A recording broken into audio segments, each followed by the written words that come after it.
चाललंय ना तसं व्हिडिओ आपणच घेणार आहे इलेक्शन काही घेणारच नाही डोंगल घेऊन येतो कोण म्हणा. बरं ठीक आहे विचार डोंगल घेऊन येतात.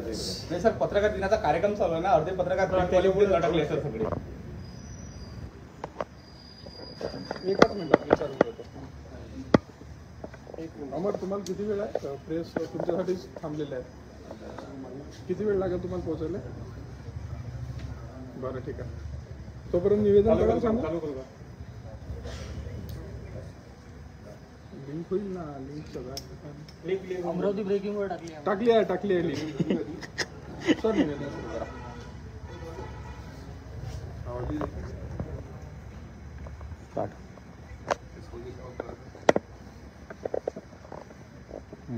तुम्ही रेडी झालं की सांगा. रेडी करा सर, रेडी आहे. हो.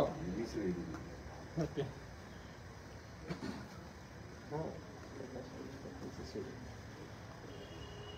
इलेक्शन कमिशन हे स्वायत्त आहे आणि त्यांची जोपर्यंत स्वायत्ता कायम आहे तोपर्यंत इथल्या असणाऱ्या इलेक्शन या निपक्षपाती होतील अशी परिस्थिती आहे. इलेक्शन कमिशन वरती दोन जबाबदाऱ्या महत्वाच्या आहेत. त्या म्हणजे एक जनरल इलेक्शन घेणं आणि दुसरं ज्या ज्या ठिकाणी इलेक्शन झालेले आहेत आमदार आणि खासदार यांचा अंत झाला असेल, वारले असतील तर त्या ठिकाणी त्यांनी ताबडतोब निवडणुका घेतल्या पाहिजे. कायद्यामध्ये तरतूद अशी आहे की 6 महिन्याच्या आतमध्ये त्या निवडणुका झाल्या पाहिजेत.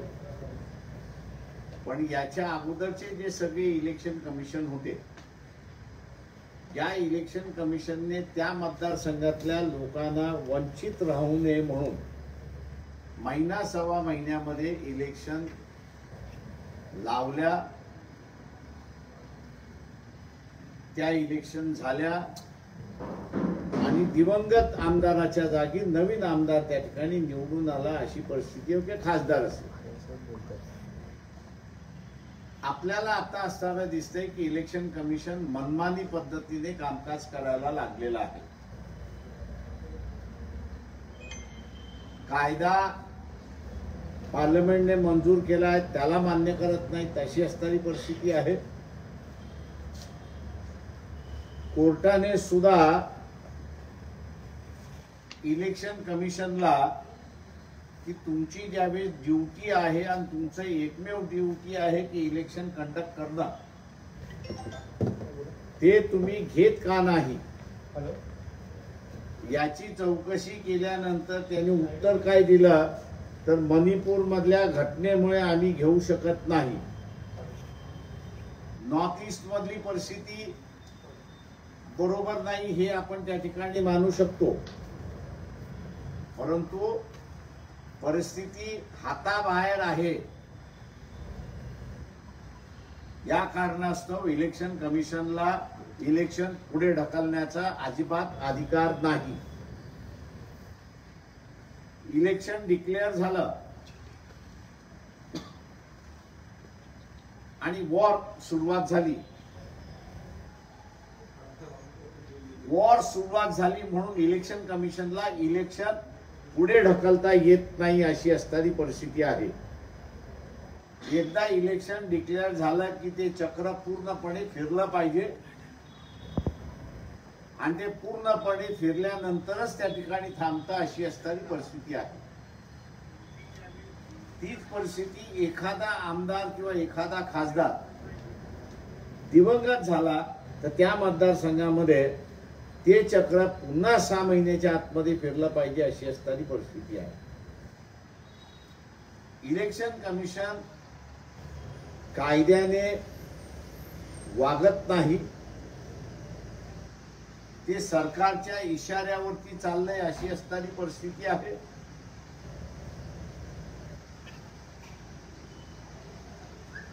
लोकांना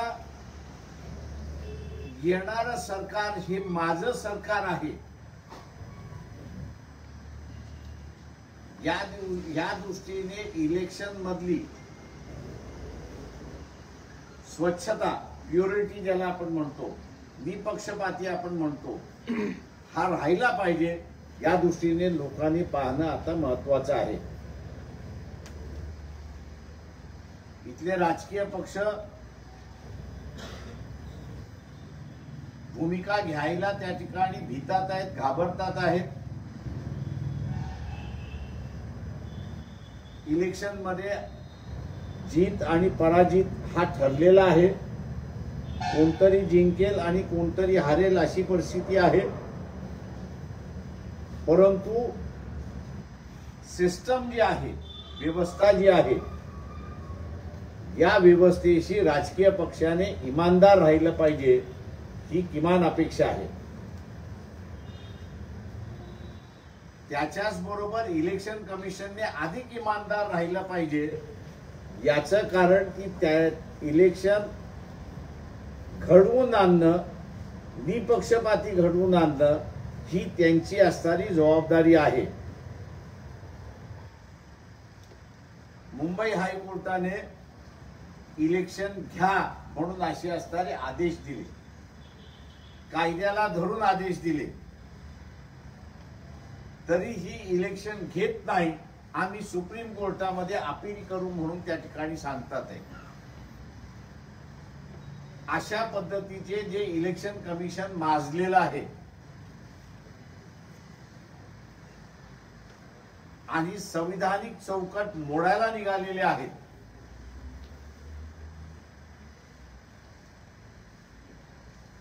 या इलेक्शन कमिशन जे आहे त्यांच्या पुढे दोनच मार्ग आहेत. एक तर 3 मार्ग आहेत असं मी त्या ठिकाणी म्हणेन. एक तर जबाबदारी पाडता येत नसेल तर राजीनामा द्या, मोकळं व्हा.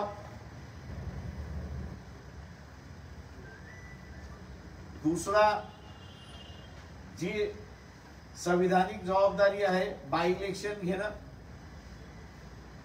ते बाय इलेक्शन ताबडतोब घ्या.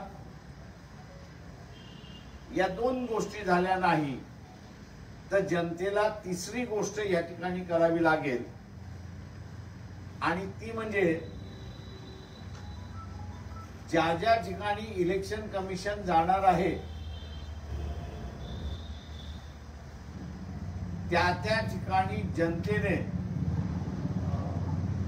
इलेक्शन कमिशनच्या विरोधात निदर्शन केले पाहिजे, निर्देश केले पाहिजेत, मोर्चे काढले पाहिजेत, निषेध केला पाहिजे.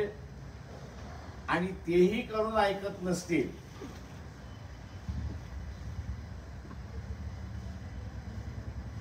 तर इलेक्शन कमिशनला मारझोड सुद्धा केली पाहिजे. इलेक्शन कमिशनला मारझोड करणं म्हणजे कायदा हातात घेण्यासारखं नाही. संविधानिक जबाबदारी ही पार पाडणार याचं आश्वासन त्यांनी लोकांना दिलं, जनतेला दिलं. जनता ही राजा आहे आणि जनता ही देशाची मालक आहे.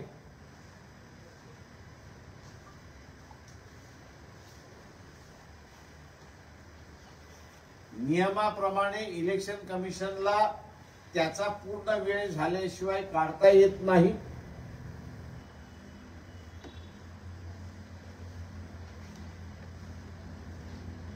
कारण का संविधानिक इलेक्शनचं पद आहे, त्याला निवडणुका पूर्ण कराव्या लागतात, घ्याव्या लागतात, आणि म्हणून त्याची स्वायत्ता अबाधित राहावी. इलेक्शन कमिशनची स्वायत्ता अबाधित राहावी म्हणून ज्या वर्षासाठी किंवा जेवढ्या वर्षासाठी तो आहे त्याला असणारा कवच म्हणून त्या ठिकाणी ठरवण्यात आलेला आहे. एका प्रकारचा इलेक्शन कमिशनला संविधानाने दिलेले अधिकार हिटलरला जे अधिकार मिळतात, डिक्टेटरला जे अधिकार मिळतात, तोच अधिकार त्यांना देण्यात आलेला आहे आणि देण्याचा हेतू हा होता की त्यांना इलेक्शन घेण्यामध्ये कुठल्याही अडचणी येऊ नये, आल्या तर त्या उडून लावता येतात अशा प्रकारची तरतूद असताना इलेक्शन कमिशन जर असताना बाय इलेक्शन जे आहेत त्या घेणार नसतील तर लोकांनी कायदा हातामध्ये घेतला तर कायदा मोडला असा होत नाही. जो कायदा अंमल करण्यासाठी ज्यांनी आश्वासन दिलं होतं तो करत नाही म्हणून जनतेला कायदा हातामध्ये त्या ठिकाणी घ्यावा लागतोय. इलेक्शन कमिशनला माझी असणारी हीच विनंती आहे, इलेक्शन कमीशन को हमारी विनती है, वंचित बहुजन आघाड़ी की विनती है कि आपका बर्ताव जो है वो असंवैधानिक है, जनता के खिलाफ है, पार्लियामेंट्री डेमोक्रेसी के खिलाफ है और इसलिए जनता अगर उठाव करेगी आपके खिलाफ तो उसके जिम्मेदार आप ही होंगे और कोई नहीं होगा. उस वक्त आपको बचाने के लिए जिसके इशारे पर आप इलेक्शन नहीं लड़ रहे हैं वो आपको बचाने नहीं आएगी, क्योंकि जनता जो है वो देश के मालिक है और उन्होंने जो सिस्टम तय किया है उस सिस्टम को चलाने के लिए आपको बिठाया है. अगर वो सिस्टम आप नहीं चलाना चाहते हो तो एक तो आप रिजाइन दीजिए, दूसरा जो है वो इलेक्शन कंडक्ट कर लीजिए. अगर ये दोनों बातें अगर नहीं करने के लिए तैयार है तो जनता आपके खिलाफ ना सिर्फ आवाज उठाएगी लेकिन पत्थर लेके आपके पीछे भागती रहेगी. ये अगर परिस्थिति और नौबत नहीं आनी है इलेक्शन कमीशन को तो मैं इलेक्शन कमीशन से नम्रपूर्वक विनती करता हूं कि वो तुरंत जितने भी बाई इलेक्शंस है उस बाई इलेक्शन को वो कंडक्ट करे और लोगों में जो गुस्सा बढ़ रहा है इलेक्शन कमीशन के खिलाफ उसको वो कंट्रोल करे. मैं उम्मीद करता हूं कि इलेक्शन कमीशन जो है वो तुरंत बाई इलेक्शन जहां जहां है वहां तुरंत लगाएगी और लोगों को अपना प्रतिनिधि चुनने का मौका देगी, ऐसी उम्मीद हम लोग करते हैं. शिवसेना सोबत तुमची जी बोलणी सुरू होती ती झाली का अंतिम टप्प्यात? आता महाविकास आघाडीमध्ये आम्ही बोललो ना सेने बरोबरचा आमचा असताना 24-24 झालेला आहे. आता सेनाच काँग्रेस बरोबर बोलते, सेनाच राष्ट्रवादी बरोबर बोलते. आता कालच राष्ट्रवादीचा असणारा एक मोठा नेता ईडीच्या गळ्याला लागलाय आणि ईडीच्या गळ्याला लागल्यामुळे आता असणारा तो पक्ष शिवसेनेबरोबर बोलतोय की न बोलतोय याचा खुलासा आता शिवसेनेनेच त्या ठिकाणी केला पाहिजे. त्या मोठी जबाबदारी शिवसेनेची आहे या संदर्भातला खुलासा करण्याचा की त्यांचं आणि काँग्रेसचं समझोता झाला असेल तर किती सीटचा समझोता झाला. काँग्रेसचा शिवसेनेचं उद्धव ठाकरे गटाचं आणि एनसीपी शरद पवार गटाचं समझोता झाला असेल तर किती सीटचा समझोता झालाय त्याचा त्यांनी असणारा खुलासा करावा. आमच्यापर्यंत खुलासा आलेला नाही. आनंदराज आंबेडकर अमरावतीतून लढण्याची तयारी करताय तर त्यांनी काही माझं राजकीय म्हणणं असं आहे पक्षांनी की हे जोपर्यंत कडबड काही होत नाही तोपर्यंत कुठली सीट कोणाला याच ठरत नाहीये. त्याच्यामुळे असणारा कोण कुठनं लढणार कोण कुठनं लढणार नाही हीच स्पष्टता नाही. आता ही सीट तशी असणारी बघितली तर आडसूळ हे सेनेचे होते आणि ते पडले, राणा आले. राणाचा असणारा घुमजाव चाललेला आहे. कधी असताना ते म्हणतात मी बीजेपी कडून लढणार आणि हळूच एका आवाजामध्ये मला एनसीपी पाठिंबा दे आणि त्यांच्यावरती मी लढणार. तर हे जी घोळ आहे, ही घोळ जोपर्यंत संपत नाही तोपर्यंत कोण कुठे लढेल याचं सांगता येत नाही, अशी असणारी परिस्थिती आहे. संजय राऊत असे म्हणाले की बाळासाहेब आंबेडकर सकारात्मक आहे आणि कोणीही मागच्या दाराने भाजपला मदत करण्याचा प्रयत्न करणार. तर माहित नाही त्यांचा बोलण्याचा रोग कोणाकडे होता हे कोणाला माहिती. तर त्यांनी त्यांच्यापैकी आहेत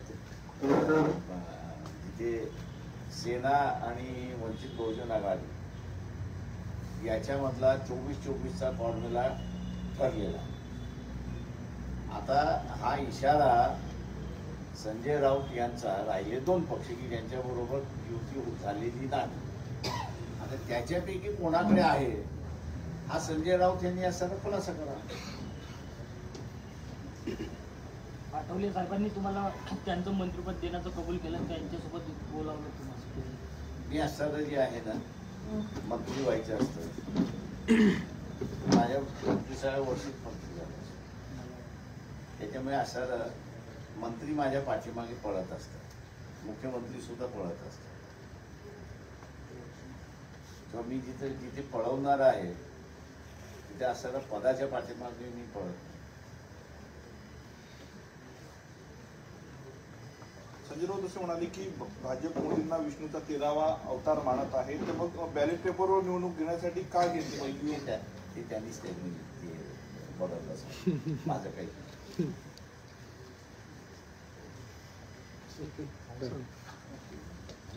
थँक्यू. सर आम्ही उशिरा आलोय थोडा. आम्ही ऐकत होतो निवडणूक आयोगाबद्दल आपण टिप्पणी केली आहे की हो बरोबर आहे. लोकांनी बडवावं त्यांना, मी असं म्हणतो. इलेक्शन घेत नसतील तर इलेक्शन मागा पुढे बघायचं नाही. आणि त्यांना बडवलं म्हणून असणारा कायदा मोडला असं नाहीये. त्यांच्यावरती कायदेशीर जबाबदारी आहे. इलेक्शन घेणं ही त्यांच्याकडे कायदेशीर जबाबदारी आहे आणि ती कायदेशीर जबाबदारी पार पाडत नसतील एक तर त्यांनी राजीनामा द्यावा आणि बाहेर पडावं. कोणतं इलेक्शन नेमकं? आमदार आमदारकीचं आहे, खासदारकीचं आहे, इतर राज्यांमधले आहेत. जे दिग्वंत झाले ना. सर तुम्ही त्या कोणती जागेत- लोकसभेची जागा लढवणार आहे? मी स्वतः हा मी फार अगोदर जाहीर केलं. विदर्भात कुठल्या लोकसभा मतदारसंघात आता याचं कडबोडच संपत नाही तर कुठलं काय सांगू. तरी आता दावे प्रतिदावे सुरू झालेले आहे. त्या जशी दावे अकोला प्रतिदावे तुमच्या चर्चा असते. दावे प्रतिदावे करून पण काही उपयोग नाहीये. याचं कारण की टेबलावरती बसूनच ते कुठला मतदारसंघ कोण लढेल हे ठरेल. मागच्या निवडणुकीच्या वेळेस लोकसभेमध्ये अमरावतीमध्ये तुम्ही वेगळा उमेदवार दिला होता, मात्र राणा असं म्हणत होते की आम्हाला पाठिंबा आहे तुमचा. आता नेमकी काय भूमिका राहील या निवडणुकीमध्ये? म्हणूनच राणाची मिसेस ही असताना मुलुंड कोर्टामध्ये गिरट्या घालते आणि 6 महिन्यामध्ये जेलमध्ये तुम्हाला ती दिसेल. सगळीकडे 22 तारखेची तयारी होते रामलालला प्रदेश. सगळीकडे दिवाळी साजरी करा असं म्हणताय. अनेकांना निमंत्रण देत आहे, कोणाला देत नाही जाणून बुजून. आपल्याला काही निमंत्रण आलं? आपण मला काहीच निमंत्रण आलेलं नाही. टीव्हीवरनं फक्त मला निमंत्रण आलं असं बातमी मी ऐकली. पण अकोल्याच्या घरीही मला निमंत्रण आलेलं नाही. मुंबईच्याही घरी मला निमंत्रण आलेलं नाही. त्याच्यामुळे हा नुसता असणारा प्रचारी भाग असा म्हणून त्या ठिकाणी मी मानतो. सेनेसोबत आणि काँग्रेससोबत तुमची उघडपणे बोलली नाही, परंतु राष्ट्रवादी माझी काँग्रेस बरोबर आमची बोलणी नाही, राष्ट्रवादी बरोबर आमची बोलणी नाही. आम्ही जे बोलतो आहोत आणि ठरलेलं आहे ते शिवसेनेबरोबर बोललेलं आहे, ठरलेलं आहे. शिवसेनेने आम्हाला असं सांगितलंय की आम्ही काँग्रेस आणि राष्ट्रवादी बरोबर बोलू आणि वंचितला इंडिया आणि महाविकास आघाडीमध्ये आम्ही घेऊ. त्याच्यामुळे आमची बोलणी काँग्रेस आणि राष्ट्रवादीशी नाही. गरज पडल्यास दोघांशी बोलणी होऊ शकते. आम्ही तो होय म्हटलंय की आम्हाला यायचं आहे. आम्ही पत्र लिहिली काँग्रेसवाल्यांना. एक नाही 2-2 पत्र लिहिली, 3-3 पत्र लिहिली, एका कार्यक्रमाला सुद्धा इन्व्हाइट केलं. त्याच्यामुळे आमच्याकडून जे युतीचा जो प्रस्ताव आहे तो गेलेला आहे. या दोघांनी तो अजून काँग्रेसनी आणि एनसीपीने स्वीकारलेला नाही, किंवा स्वीकारला असेल तर त्यांनी असताना जे शिवसेनेला सांगितलं पाहिजे होतं ते शिवसेनेलाही कळवलेलं नाही की आम्ही असताना स्वीकारलेलं आहे आणि आपण आता एकत्र बसू. का शिवसेनेकडून आम्हाला असताना अजून कम्युनिकेशन नाही. कालच बैठक झाली, त्या कालच्या बैठकीमध्ये सुद्धा आम्ही असताना शिवसेनेच्या प्रतिनिधींना विचारलं की तुम्हाला काँग्रेस आणि एनसीपी कडून वंचितला महाविकास आघाडीमध्ये किंवा इंडियामध्ये घेण्याबद्दलचं होकार आलेला आहे का. त्या शिवसेनेने आम्हाला त्यांचे प्रतिनिधी होते, ते म्हटले आमची बोलणी चालू आहेत पण अजून त्यांनी आम्हाला होकार दिलेला नाही. काँग्रेस राष्ट्रवादी तुम्हाला वेटिंगवर ठेवतो असं वाटतं? Very good. रेल्वेमधले वेटिंग सीट असतात, नंतर आपली सीट भेटते. काँग्रेस महाविकास आघाडीमध्ये शिवसेनेसोबत जाताना सुद्धा त्यांनी जाण्यास मनाई केली होती सुरुवातीला. आता ज्या निवडणुका झाल्या त्यावेळेस समाजवादी पार्टी सोबत जाण्यास सुद्धा दिग्विजय सिंगांनी नकार दिला होता आणि इथे वंचित आघाडीला सुद्धा ते वेटिंगवर ठेवण्याचा प्रयत्न करतात काँग्रेस नेहमी. काँग्रेसच्या भूमिकेबद्दल काय वाटते? असे राजकीय पक्ष आहे, राजकीय पक्षाच्या प्रत्येक जण आपापली भूमिका घेतो. आमच्या पक्षाची भूमिका अशी आहे की नरेंद्र मोदी यांना आणि बीजेपीला सत्तेपासून दूर ठेवायचं असेल तर सगळ्यांनी एकत्र आलं पाहिजे, ही आमची भूमिका आहे. काँग्रेसची भूमिका दूधबंदी आहे, आपणच आता सांगितलं, त्याच्यामुळे न कॉमेंट केलेली बरी, एवढीच मी बघतो. थँक्यू. साहेब सर एक प्रश्न, 22 तारखेला नाशिकमधील त्या काळाराम मंदिरामध्ये उद्धव ठाकरे रामदर्शनाला जात आहे, तर आपली शिवसेनेसोबत युती आहे, तर आपण पण सोबत जाणार 22 तारखेला?